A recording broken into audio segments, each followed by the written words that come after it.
নমস্কাৰ। আজি বিষয়টো হ'ল এণ্টিচিডেণ্ট।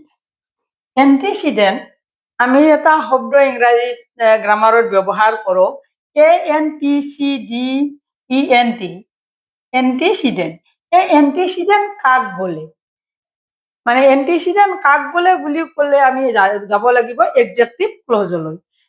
আমি জানো এডজেক্টিভ ক্লজে কি কৰে, নাউন বা প্ৰনাউনক মানে কোৱালিফাই কৰে। আমি এডজেক্টিভ ক্লজে যেহেতু নাউন বা প্ৰনাউনক কোৱালিফাই কৰে, এই নাউন বা প্ৰনাউনক কোৱালিফাই কৰাকে মানে কৰা নাউন বা প্ৰনাউনটোকে এণ্টিচিডেণ্ট বোলে। মানে কি বুলি ক'ব লাগিব, এডজেক্টিভ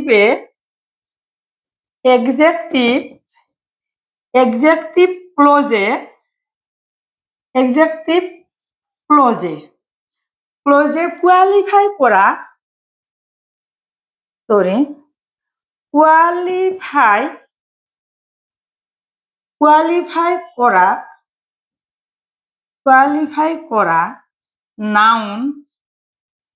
নাউন বা প্ৰনাউন। আমি জানো নাউন বা প্ৰনাউনকে কোৱালিফাই কৰে।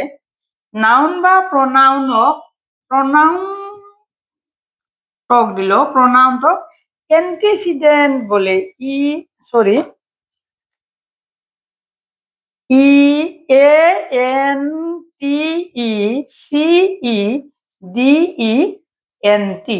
এণ্টিচিডেণ্ট বলে বা বলা হয়। গতিকে আমাৰ এডজেক্টিভ ক্লজে যিটো নাউন বা প্ৰনাউনক মানে কোৱালিফাই কৰে, সেই নাউন বা প্ৰনাউনটোকে কি বুলি কয়, এণ্টিচিডেণ্ট বোলে। এটা উদাহৰণ দিলে সহজে আমি বুজিব পাৰিম। মানে উদাহৰণ স্বৰূপে বা যেনে আমি এনেধৰণে ক'ব পাৰো, দি বই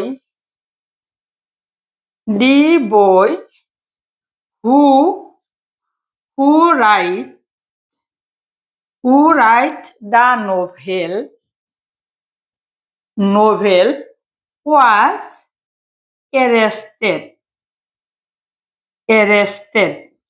ইয়াৰে দি বই, এই দি বইটোক যেহেতু আমাৰ হু কোৱালিফাই কৰিছে ৰিলেটিভ প্ৰনাউনটোৱে, গতিকে এই দি বই নাউনটো হৈছে আমাৰ এণ্টিচিডেণ্ট। আন এটা উদাহৰণ দিব বিচাৰিছো, he who creates the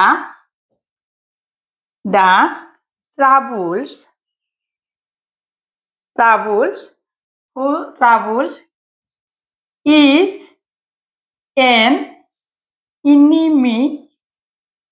enemy of the society. ইয়াৰে এই হি প্ৰনাউনটো, হু ৰিলেটিভ প্ৰনাউনটো যেহেতু আমাৰ হিটো এটা কোৱালিফাই কৰিছে হিটো, গতিকে হিটো হৈছে আমাৰ এণ্টিচিডেণ্ট। এই দি বইটো নাউন এণ্টিচিডেণ্ট, হি প্ৰনাউনটো আমাৰ এণ্টিচিডেণ্ট। বা আন এটা উদাহৰণ দিব পাৰো আমি এনেধৰণে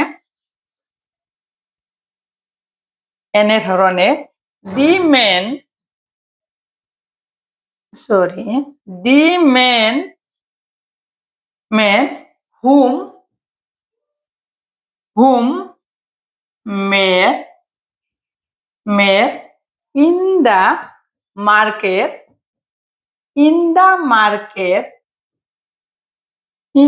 market is a cousin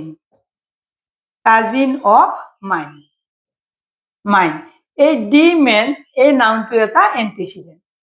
মানে হুম মানে এইটো যিটো ৰিলেটিভ আমাৰ প্ৰনাউনে কোৱালিফাই কৰিছে নাউনটো, এই নাউনটো আমাৰ হ'ল কি এণ্টিচিডেণ্ট।